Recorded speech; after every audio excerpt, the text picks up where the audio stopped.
Ladies and gentlemen, boys and girls, and everybody in between, welcome to another episode of the Chaps Chat Cats, a part of the Hoops Crew Media Network. My name's Jake, jumping into the virtual studio for what feels like the 4,000th time in 2 weeks. And I'm joined for the 3,900th time by the one and only Sambo. How are you? Yeah, doing pretty good. How are you? You're surviving, you're getting through, you're battling through long day job week plus podcast duties. Jesus. You're putting in the hard yards here heading into finals, Sambo. That's it. Potentially sick kids as well. That's always probably the hardest mental struggle to get through. Can't believe it. Yep. Can't believe it. Like a week ago, we got through a little cold, pretty scot-free, went through us all. Wasn't too bad. And now it looks like another one has reared its head. Not even a week later. But I've just finished watching a season of the US version of Alone, and I'm getting similar vibes here. You know, you're in the midst of the winter, you're just pushing through, you're just trying to get to day 100, secure That's the right. prize, because we all know the ultimate outcome of parenting is that you win $1 million if you can just survive through to the end. That's right. We all know that's how it goes. Big show tonight on the Chaps. It will mainly focus Cats v Power, the qualifying final. We're finally here. The long wait during this, bye week before final. So we're going to get into all of that team selection, what we want to see, etc. Then we're going to jump behind the Patreon paywall, and we invite you to come with us on a 7-day free trial. We're going to do our Patreon match predictions. So we'll go through all of those. So yeah, love for you to jump on over and start a 7-day free trial on the Patreon. But before we get into the show, Sambo, there's one more thank you that we have to put out here, and that is to our media network sponsor, Cyril Cook Florist. They've come on board for the AFLW season, the men's finals, and already committed through 2025, the old, contract extension. Cyril Cook Florist. It's www.cyrilcookflorist.com.au. That is Cook with an E. Phone number 035 222 2244.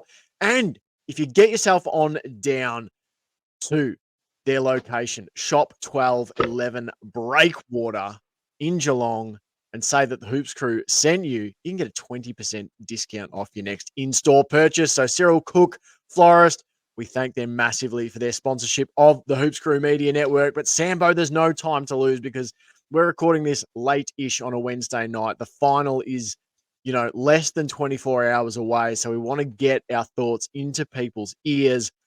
Going to start off talking about, the last time we met Port. It was down at Kardinia Park. Obviously, we went to that game back in round 9.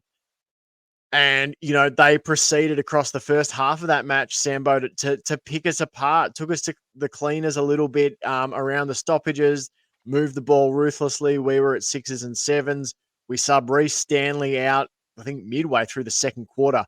Put O'Sheen Mullen in to try and run with Jason Horne-Francis. The Cats charge home across the second half. They fall agonizingly short in that game. What are your sort of lingering reflections on that game and transferring into your thoughts headed into Thursday night? Well, first of all, was that I thought Gary Rowan was a sub, but there you go. It was O'Sheen that was subbed on.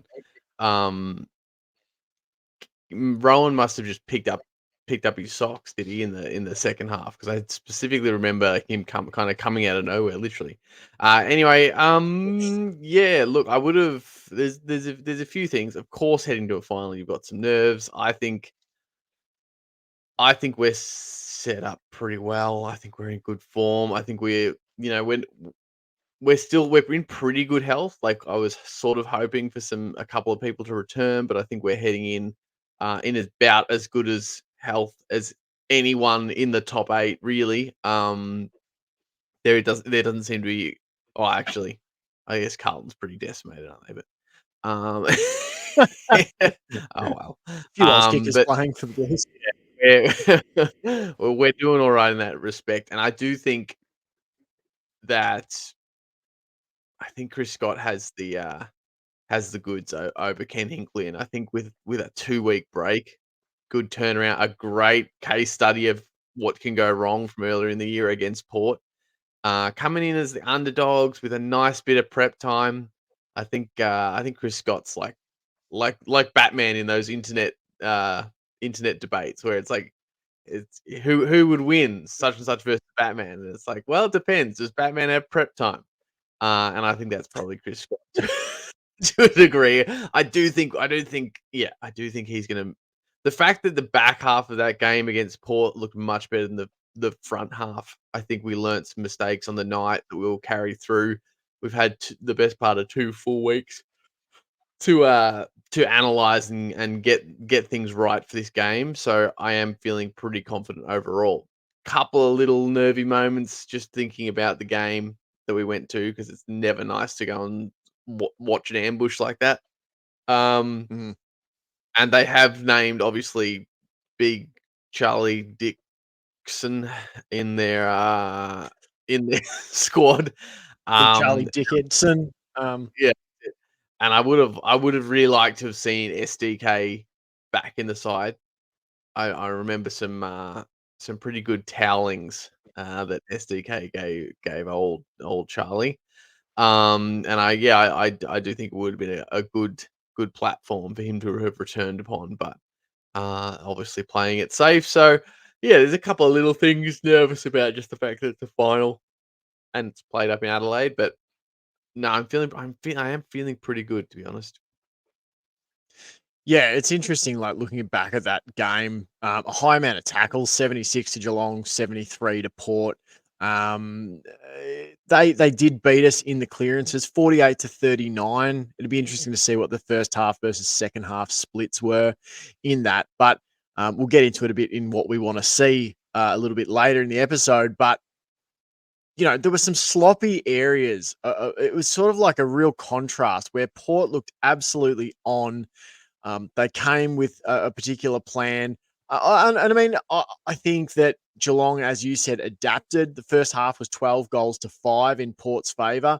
The second half, it was 9 goals to 3 in Geelong's favour. Geelong kicked 9 goals 5 to Port's 3 goals 6 in the second half. So I think, as you said, Geelong worked some things out. They put O'Sheen Mullen on Jason Horne-Francis, and although O'Sheen Mullen isn't the type of footballer that Jason Horne-Francis is, I think we could all see live that we just needed someone who could go with him. Like, we tried various people. Poor Mm. old Mark Blixarves had a go on him. He just didn't have the burst and explosion to keep up. But once O'Sheen went on him, Horn Francis kept thinking he'd escaped and had space, and Mullen was right there breathing down his neck. And I think that's a significant thing, Sambo. Although we go in unchanged from last week, we are quite changed from the team that took Port on last time. And I know Port fans will say, well, we didn't have, player X, as well. But I think, Geelong, when you look at some of those stoppage attendances, the lack of experience we had there was no Dangerfield, there was no Tanner Bruin, there was no Jack Bowes. Now, Jack Bowes was available to play in that game. They didn't Mm. select him. But even if you just take Bruin and Dangerfield, I mean, two of our most reliable clearance winners the last 2 seasons. So I do think that there's going to be, hopefully, what you would like to see is a better midfield matchup than last time. And it was something we fixed in the second half. Once we put Blix in the ruck, he became a bit of a monster for them. There was lots of times where he'd win the hit out and then he'd chase up the clearance himself. So And that seems Stewart like a wasn't good playing in area the to middle yet start either, was anyway. he? I think it was the first game. Someone said this on Twitter earlier today that um, it was the first time they moved him to the middle after that game, I think, or soon after that match, because Port did a really good job tagging him. If you remember, there was some Yeah. frustration that bubbled over. You think he gave away at least 150 at one point. So that's a difference too.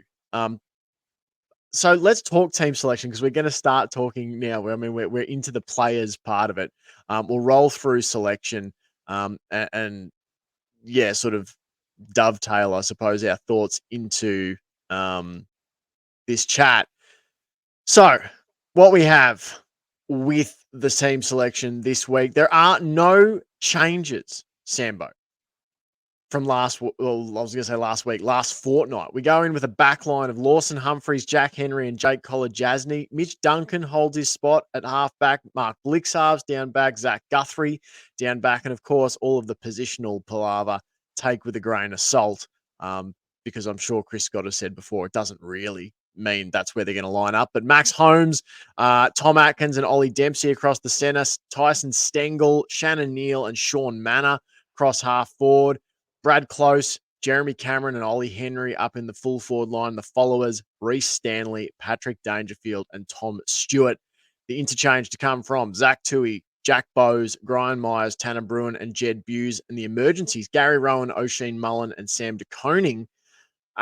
Just scanning over this lineup, Sambo, Lawson Humphries didn't play against the Power last time. I don't know if Shannon Neal might have actually played. I think that was one of the games where we played about 7 key forwards, but Sean Manor certainly didn't play against them. So you add Lawson Humphries, Sean Manor, Jack Bowes, Tanner Bruin in. They've been some of Geelong's best contributors of late, particularly if you think about Manor and Humphries. Yeah, and obviously, Dangerfield is also a massive one. Not only with him just in general, but the form he's been in.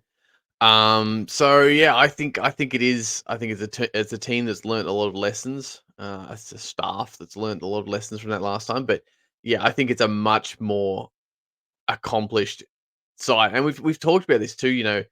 At least I think we've talked about it on the pod that you can't always look at the wins and the loss as the proof of concept, as the proof of how the team was going. Because I think we have looked better in some of our losses this year than we have in some of our wins early in the year. There was a couple of those mid-season losses that we only lost by a smidge, where you felt like we were the better side, and then there were some of the games earlier in the year where we won, where you kind of thought that we maybe just got the rubber things on that day. And so I think I think even though we went 7-0 in that first run of this season, I think it's a much more polished and accomplished side that we've got put together. It's a more complete and cohesive unit that we've got operating at the moment. Jeremy Cameron's in form. As I said, Dangerfield's in form. Holmes is doing some really good things consistently. And and on top of that, the guys like Bowes, Manor, and Humphries, who are either have just come in and hit the ground running, or have come in and out of the side looking for form, and have luckily really hit their stride over in the last sort of 6 to 8 weeks. So yeah, none of this to say that the game is a given and the game is ours, but I think we've put ourselves in with a real red hot go. Yeah, absolutely. I was just scrolling here through the last time we played them and the lineup for the Cats, and the players who aren't there this week in that starting lineup. Brandon Parfitt, who had 13 disposals last time out. Now he had 5 clearances and 10 tackles. So take from that what you will. But Brandon Parfitt not in the side. I think that makes sense to me, having watched him in the VFL as well. Though he did probably have his best VFL game of the season on the weekend against Werribee. But he's not playing. Who else was on? Cameron Guthrie played last time. 16 disposals, 5 tackles, 7 clearances. He's not in the side. Tom Hawkins had 1 goal from 7 touches and 3 marks. Gary Rowan not in the side. 2 goals from 7 disposals. I mean, he's in the emergencies. Mark O'Connor, another one. 14 touches, 1 tackle, 1 clearance, 3 marks. Jai Clark, 1 behind, 11 touches, 1 clearance, 4 tackles. So I guess my point there being that I think we're bringing strength in most of those inclusions. I think we're adding strength in a lot of areas, particularly if you look at some of the midfield areas with the inclusions that we have from last time to this time. I think it is a stronger Geelong side. Now it's about going and doing it and executing, hopefully, a rejigged plan And speaking of execution, Sambo, we're going to talk now about what we want to see in this part of the show. So, first off, I'm just gonna mention Johnny's here because he's not here to mention it himself. Johnny wants to see a big bag of goals from Shannon Neal, um, who has been a lock in the side across the back half after the back half of the season, not in the back half of the field. The back half of the season after Tom Hawkins' injury. Some signs there, Sam, maybe like 20, 30 seconds. Your thoughts on Shannon Neal's season, his improvement, what you've liked, what you think he still needs to work on? I mean, I think he probably maybe needs to work on positioning a little bit. I was gonna. It seems like an obvious thing to say marking because he doesn't clunk the marks as Mm, often as I feel like a bloke of his stature should. But it's without knowing the ins and out of it. So I feel like it's easy just to say I need to get better at marking. So I feel like maybe it's more the positional stuff that he needs to work on, getting himself in a position so that the marks are easy. The marks, come sort of instinctively. Also, probably leads. I feel like we don't see him kick to on the lead that much, and you'd have to imagine that that's because he's not making the leads as opposed to them not mm, kicking to the leads. But I think yeah, that's just some off the top of my head some stuff he needs to improve on. But I think he has shown real signs. It's really just about. I still don't think we've seen a complete 4 quarters performance from him. As we've discussed, and as you said, he doesn't necessarily need to kick 4 goals to make himself a lock or to prove himself.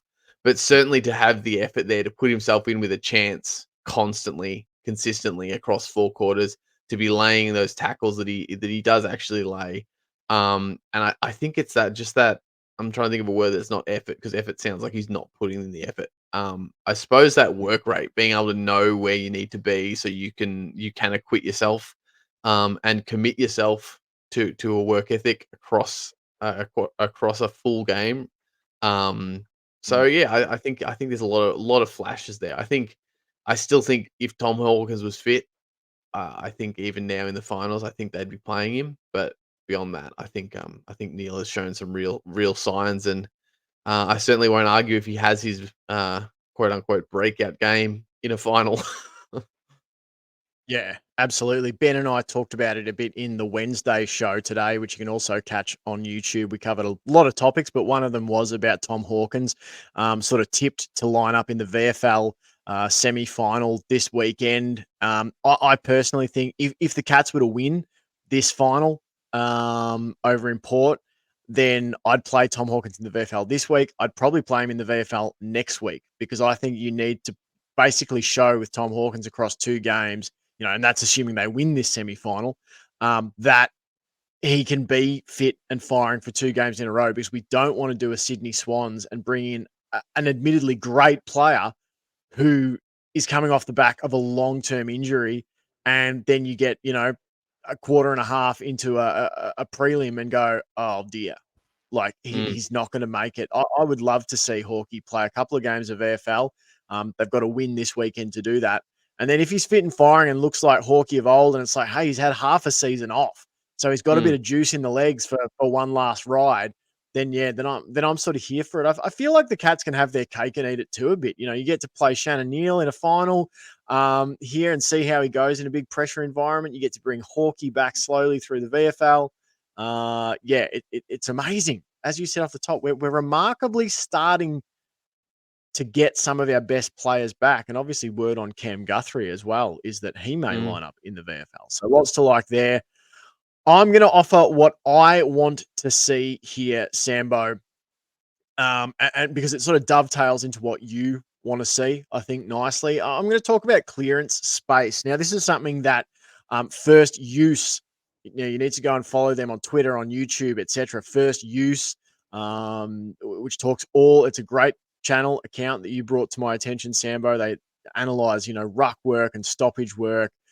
I've learned more watching those, few YouTube videos than I have in years and years of listening to sort of mainstream broadcasts. They know their stuff, but they were talking about the speed of Port and how Port like to use their speed at stoppage situations, at clearance situations to sort of, hit space, basically create blocks and hit space. And I wanted to talk about the clearances, and particularly I went back and watched the sort of mini match version of this, and took a look myself at some of the different clearances. And there's some examples here where, at our stoppage situation, I think I'm just trying to see who it is. I believe we've got Reece Stanley, Blixarves. I think it's either Tom Atkins. I was going to say it Mhm. might have been Mitch Duncan and Jai Clark. But anyway, that's sort of our stoppage situation. And Port are just able to lose a player here. Like, there's a guy lurking sort of off the back. He remains unguarded. A player, who's being tackled gets a hand pass out to him. He's just got acres of space to run. And not only does he get acres of space to run down the field straight through the center corridor, he's got sort of like a lead block like you'd see in the NFL, someone leading him out. Mm. And that little passage there ends up going straight inside 50. They get a goal from that. Another one here, and this I suppose speaks to what First Use were talking about, was speed and having the right level of players, I suppose, to match up on Port superstars. This is a really simple one. You've got Mark Blixarve standing shoulder to shoulder at sort of the front, I guess. Blixarve is on his defensive side of the center clearance. Jason Horne-Francis standing right next to him. A ball is loose. Port player gets it, pops a simple hand pass over the top, or past Blixarves and Horne-Francis. Horne-Francis basically just loses Blixarves as the ball's about to be released, and he's gone streaming inside forward 50. There's nothing Blitz can do to pick him up, and he's just got acres of space and picks out a pass. There's like multiple passes he could have picked out. So that's another example you see there. The lead he just hits up, and it's so hard for the Cats to defend there down back. And we talked a bit, Sambo, as I lead into yours, about the need to defend off turnover. We saw a lot of these situations when the Cats turn the ball over in the middle, where it streams forward. We've got Cats trailing back inside the defensive 50, and you've got poor Zach Guthrie basically in a Bermuda triangle of Port players where there's three of them. They can raffle it off, and he's just left going, what the hell? But outside of turnover, Sambo, you wanted to talk here about a topic, and I'll let you sort of lead it off. What are you here to sort of chat about with what you want to see? Because what I want to see, I should say that about the clearances. What I want to see is just for us to be able to break even, or I mean, win would be great, but basically see a lift for us in these situations where Port just can't get that same amount of easy real estate at clearances, that suddenly they're like, Mm. oh, I've got to match up against Dangerfield. I've got to match up against, rather than a Jai Clark or a Brandon Parfitt. And that's not meant as a disrespect to those guys, but Dangerfield's a different type of athlete. Dangerfield's like, top, 2 or 3% of physical ability players to sort of, play the game.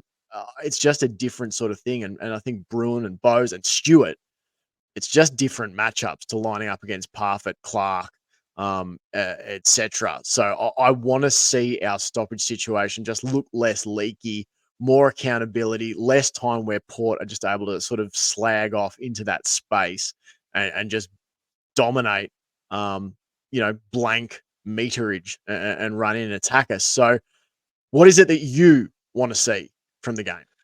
Well, mine sort of, I guess, comes third after those two things, after the clearance, after the Mm, turnover. So the turnover game, I think we've talked about before. I think the Cats push so deep now with the way we try to attack, that I think some turnover is inevitable.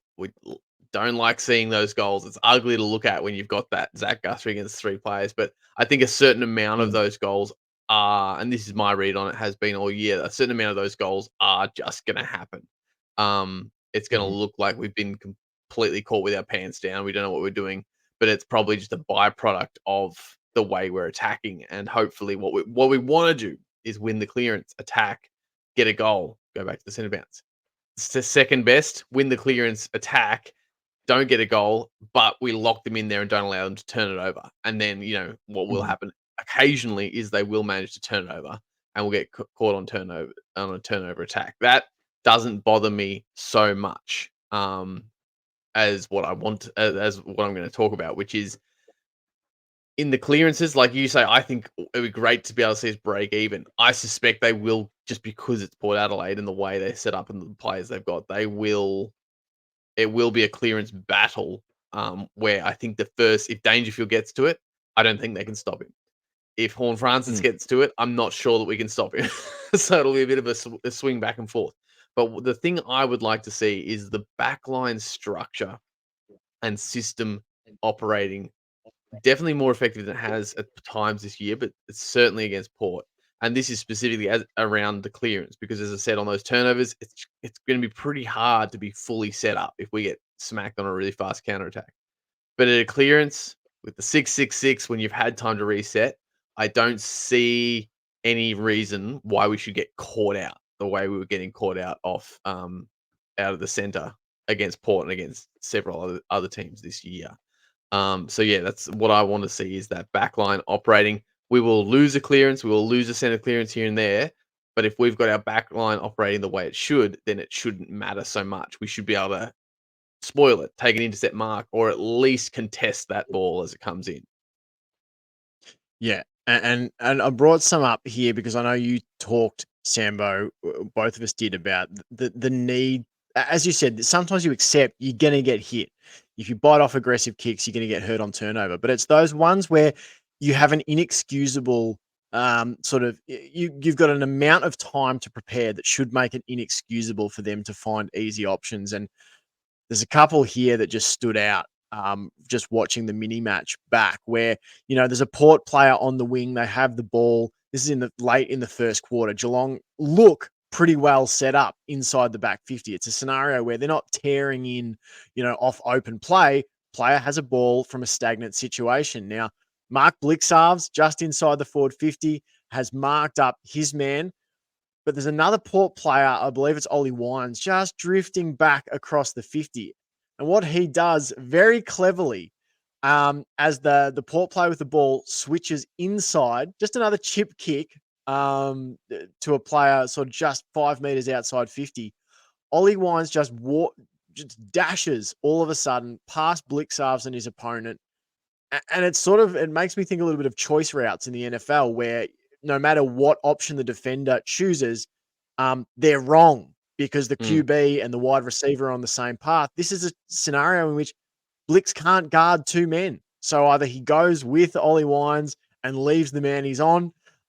He can't do that, so he stays disciplined, and it ends up being just a simple kick, uncontested mark for Ollie Wines, and he goes back and slots the goal. And that frustrates me, and no doubt frustrates Chris Scott and his coaches, because it comes from a stagnant situation where it's mm. not like it's off a turnover. It's not like it's, storming in from a clearance.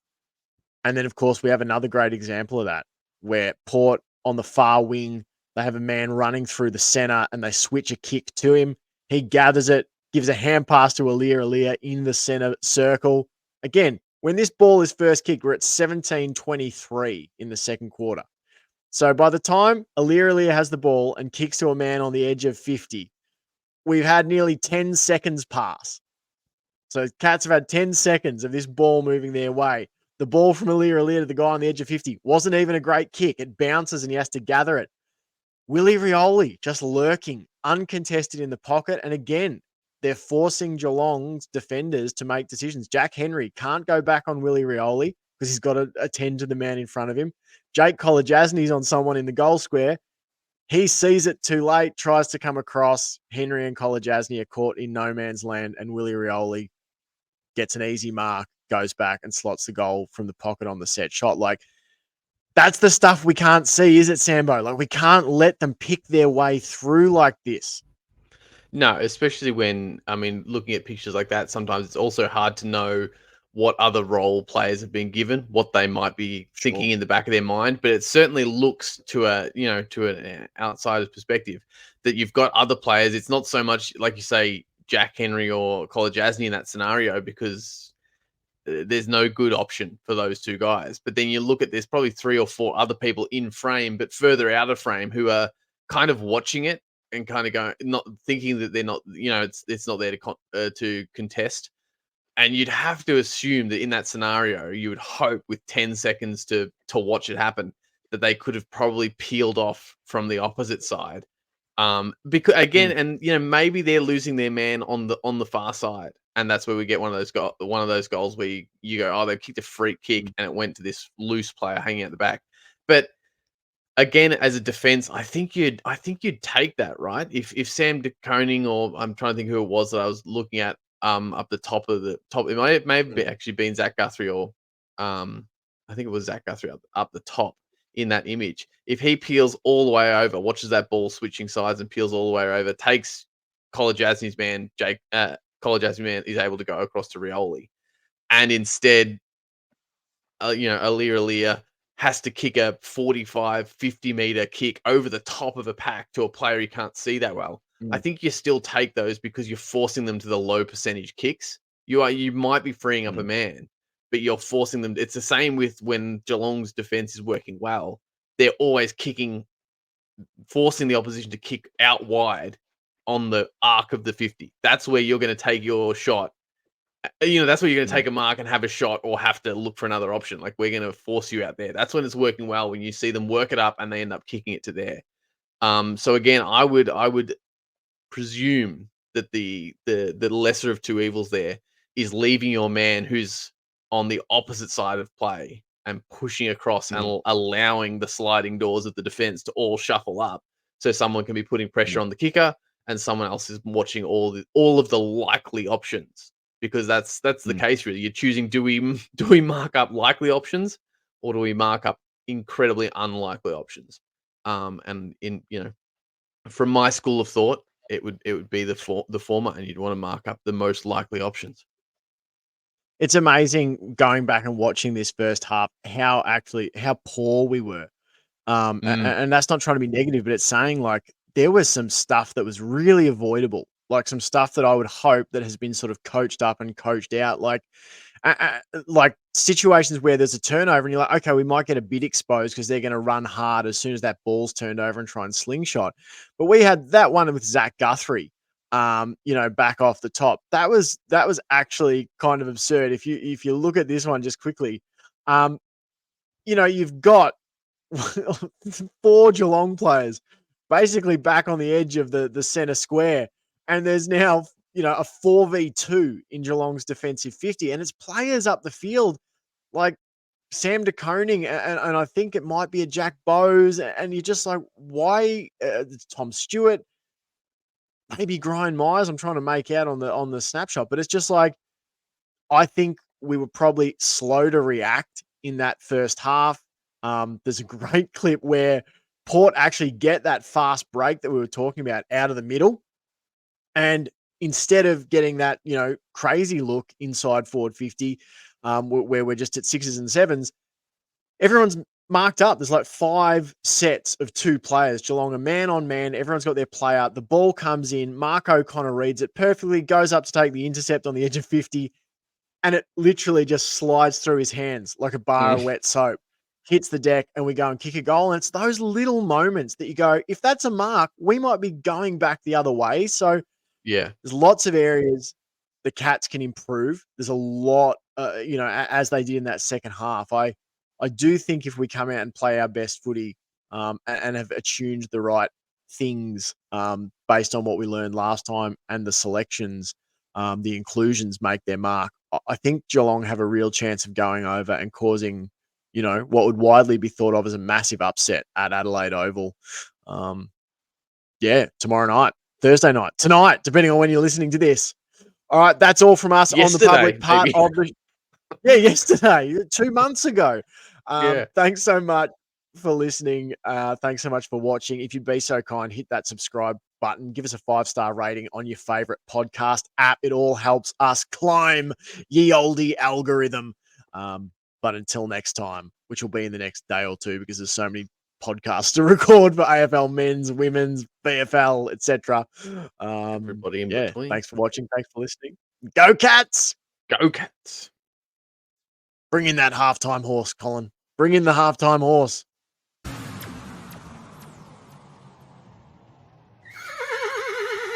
get your cordial, you get your lollies. a spray from the coach.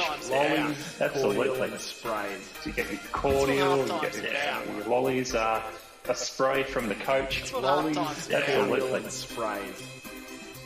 That's what halftime's about.